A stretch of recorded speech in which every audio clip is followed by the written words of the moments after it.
Vítajte v ďalších priestoroch hlavnej budovy kaštieľa Stárajovcov, v ktorej začína prezentácia pozoruhodných archeologických artefaktov pochádzajúcich zo Zemplínskej a Užskej stolice.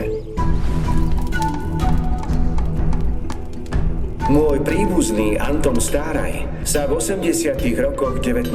storočia venoval archeologickým vykopávkam, na ktorých našiel množstvo zaujímavých nálezov a časom z nich vytvoril nevšednú zbierku.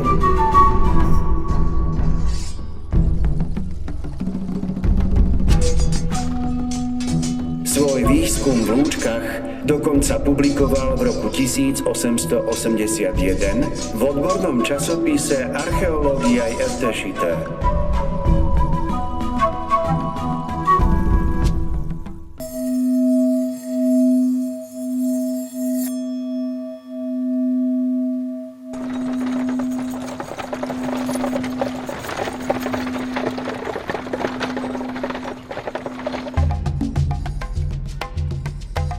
Jeho zbierka bola natoľko neobyčajná, že pritiahla pozornosť viacerých významných predstaviteľov archeológie a histórie.